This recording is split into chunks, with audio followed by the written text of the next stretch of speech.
প্রিয় শিক্ষার্থীবৃন্দ, আসসালামু আলাইকুম। আশা করি সবাই ভালো আছেন। ল্যাঙ্গুয়েজ উইথ গাজীতে আপনাদের স্বাগতম। ল্যাঙ্গুয়েজ উইথ গাজী চ্যানেলের কোরিয়ান উইথ গাজী সিরিজের মাধ্যমে আজ থেকে আমরা কোরিয়ান ভাষা শিখতে থাকব। এই এপিসোডে মাত্র 10 মিনিটে আমরা কোরিয়ান ভাষা রিডিং পড়া রপ্ত করব। Welcome to Korean with Gazi. আমরা যারা বাংলা ভাষা জানি তারা খুব সহজেই কোরিয়ান ভাষাও আয়ত্ত করে নিতে পারি। বেশিরভাগ ভাষারই রয়েছে নিজস্ব সাংকেতিক চিহ্ন, যাকে আমরা বাংলাতে বর্ণমালা বলে থাকি। তেমনি ভাবে ইংরেজিতে রয়েছে অ্যালফাবেট, আরবিতে হরফ। একই রকম ভাবে কোরিয়ান বর্ণমালাকে বলা হয় হাঙ্গল, যার অর্থ বর্ণমালা। বাংলা ভাষাতে যেমন রয়েছে স্বরবর্ণ এবং ব্যঞ্জন বর্ণ, তেমনি কোরিয়ান ভাষাতেও রয়েছে মুয়ম ও জাউম। মুয়ম শব্দের অর্থ হলো স্বরবর্ণ আর জাউম শব্দের অর্থ হলো ব্যঞ্জন বর্ণ।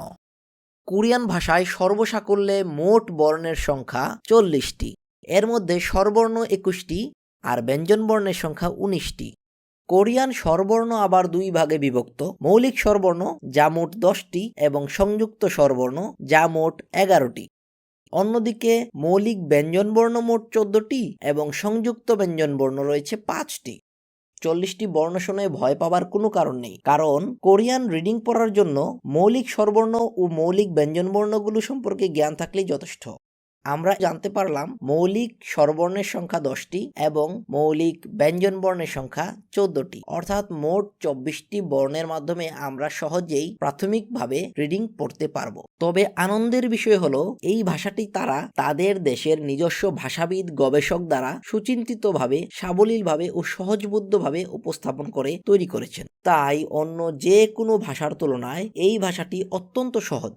বাংলার ইতিহাসে যেমন পাল আমল, সেন আমল, মুঘল আমল, ব্রিটিশ আমল ছিল, ঠিক তেমনিভাবে কোরিয়াতেও জোসন আমল নামে একটি আমল বা সময়কাল ছিল। সেই সময়কার মহারাজ সেজং 1443 খ্রিস্টাব্দে হাঙ্গল আবিষ্কার করেন। এই অক্ষরগুলো তাদের নিজের দেশের মানুষের দ্বারা গবেষণালব্ধভাবে তৈরি। হাঙ্গল আবিষ্কারের আগে কোরিয়ান ভাষাকে লিখে প্রকাশ করা হতো হানজা নামক এক চীনা বর্ণমালার মাধ্যমে, কিন্তু সেই হানজা ভাষাটি ছিল অত্যন্ত কঠিন, সাধারণ মানুষের কাছে ছিল এটি দুর্বোধ্য। তাই মহারাজ সেজং হাঙ্গল আবিষ্কার করেছেন, যা সাধারণ নাগরিকরাও সহজে ব্যবহার করতে পারে। এই স্বরবর্ণগুলো তৈরি করা হচ্ছে 3টি বেসিক চিহ্নের মাধ্যমে। চিহ্নগুলো সাধারণত আকাশ, ভূমি ও মানুষ এর আকৃতি নকল করে বানানো। এই 3টি মৌলিক স্বরবর্ণকে ভিত্তি করে আ, ইয়া, অ, ইয়, উ, ইউ, উ, ইউ বানিয়েছেন। বাকি স্বরবর্ণগুলোও মৌলিক স্বরবর্ণকে সংযোজন করে বানিয়েছেন।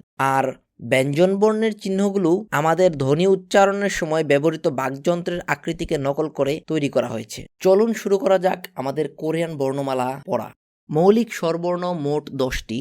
বাংলাতে যেমন আমরা বলি সরায়া, কিন্তু শর্টকাটে এই সরায়াকে আমরা বলতে পারি আ। তেমনিভাবে রস্বইকে ই, দীর্ঘইকে ই বলে থাকি। কিন্তু কোরিয়ান স্বরবর্ণের ক্ষেত্রে শর্টকাট সাউন্ডটাই সম্পূর্ণরূপে স্বরবর্ণ হিসাবে ব্যবহৃত হয়। তাই আমরা এগুলোকে এভাবে পড়তে পারি: আ, ইয়া, অ, ইয়, উ, ইউ, উ, ইউ, উ, ই।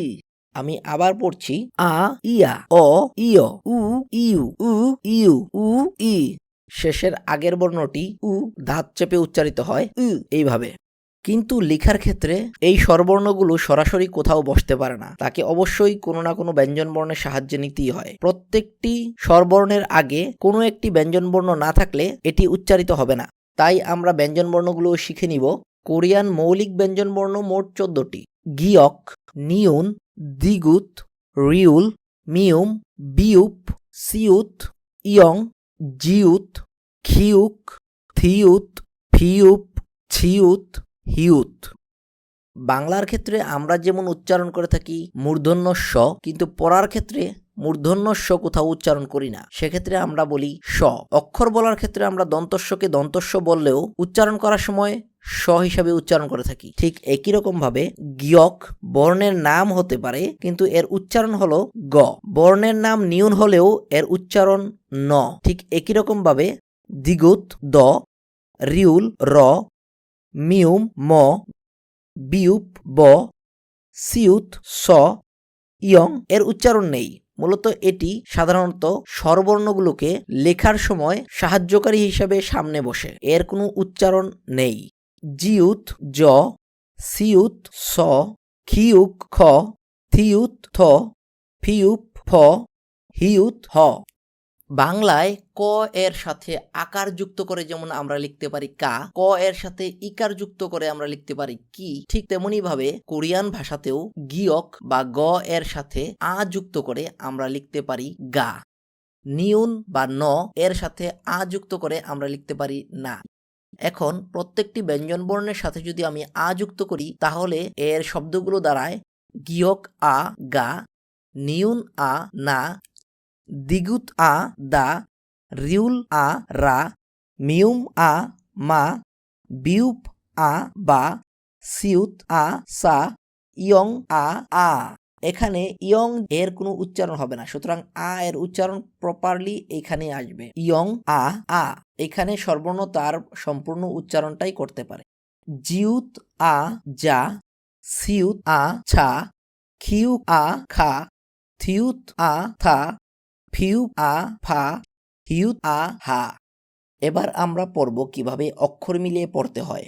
উপরের সারিতে আমরা দেখতে পাচ্ছি স্বরবর্ণগুলো সবগুলো একসাথে লেখা রয়েছে আ, ইয়া, অ, ইয়, উ, ইউ, উ, ইউ, উ, ই। তেমনি ভাবে বাম দিকে রয়েছে গিয়ক, গ, নিউন, ন, দ্বিগুত, দ, রিউল, র, মিউম, ম, বিউপ, ব, সিউত, স, ইয়ুং কোনো উচ্চারণ নেই, জিউত, জ, ছিউত, ছ, খিউক, খ, থিউত, থ, ফিউ, ফ, হিউত, হ। আমরা প্রথম লাইনটি পড়তে পারি এইভাবে গিয়ক গ সাথে আ যুক্ত করে গা, গ এর সাথে ইয়া যুক্ত করে গিয়া, গ এর সাথে অ যুক্ত করে গ, গ এর সাথে ইয় যুক্ত করে গিয়, গ এর সাথে উ যুক্ত করে গো, গ এর সাথে ইউ যুক্ত করে গিউ, গ এর সাথে উ যুক্ত করে গু, গ এর সাথে ইউ যুক্ত করে গিউ, গ এর সাথে উ যুক্ত করে গু, গ এর সাথে ই যুক্ত করে গি। ঠিক তেমনি ভাবে না, নিয়া, ন, নিয়, নু, নিউ, নু, নিউ, নু, নি। দ্বিগুতের সাথে সবগুলো স্বরবর্ণ মিলালে হয় দা, দিয়া, দ, দিয়, দো, দিউ, দু, দিউ, দু, দি। রিউলের সাথে সবগুলো স্বরবর্ণ যুক্ত করলে পাই রা, রিয়া, র, রিয়, রো, রিউ, রু, রিউ, রু, রি। মিউমের সাথে সবগুলো স্বরবর্ণ যুক্ত করলে পাই মা, মিয়া, ম, মিয়, মু, মিউ, মু, মিউ, মু, মি। বিউপের সাথে সবগুলো স্বরবর্ণ যুক্ত করলে হয় বা, বিয়া, ব, বিয়, বো, বিউ, বু, বিউ, বু, বি। সিউতের সাথে সবগুলো স্বরবর্ণ যুক্ত করলে হয় সা, সিয়া, স, সিয়, সো, সিউ, সু, সিউ, সু, সি।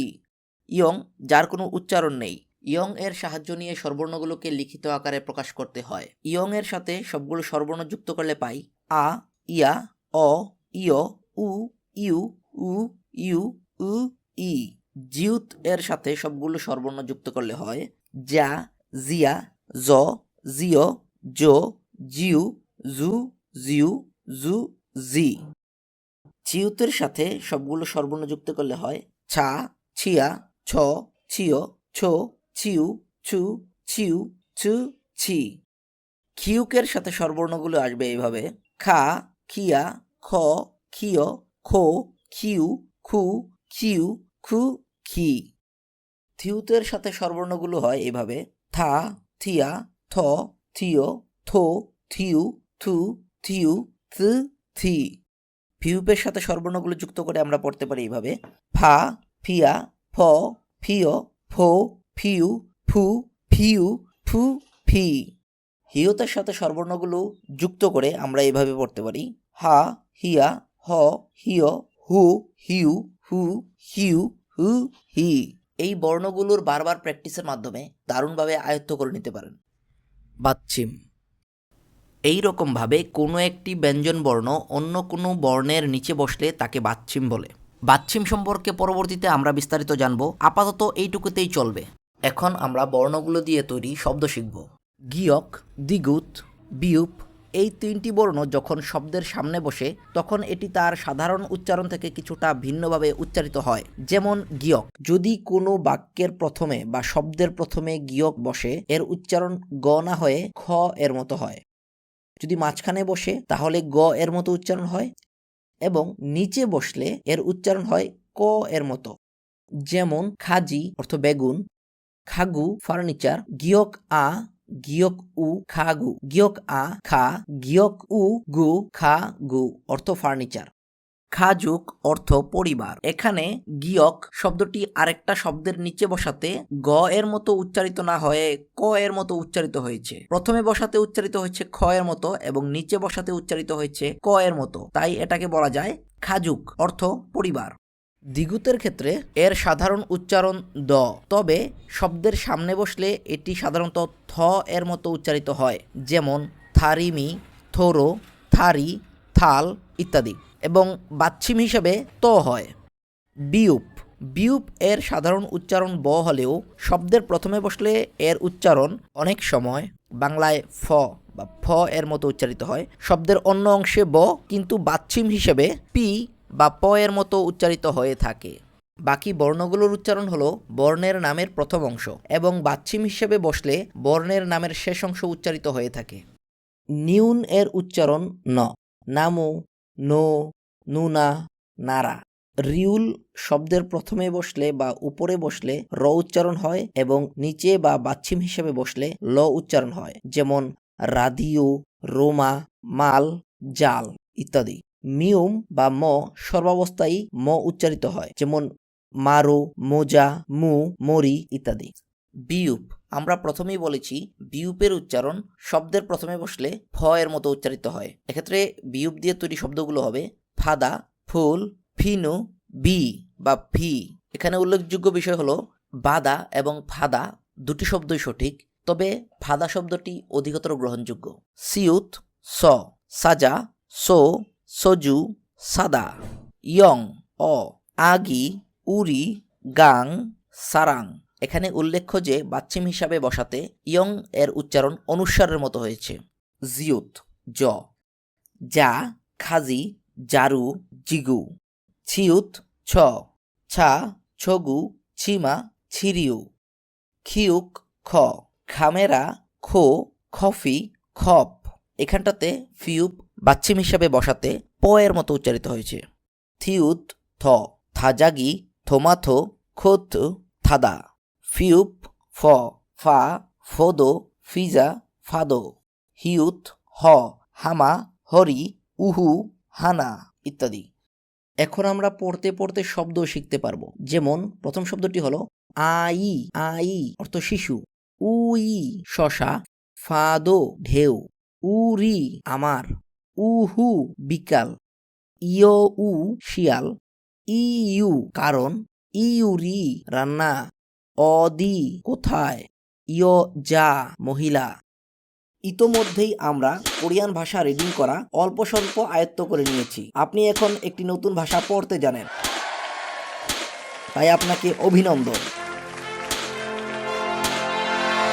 আশা করি আমাদের সাথে আপনার ভাষা শিক্ষার অভিযাত্রা দারুণ হবে। পরবর্তী এপিসোডে আমরা সম্পূর্ণ রিডিং আয়ত্ত করে ফেলবো ইনশাআল্লাহ।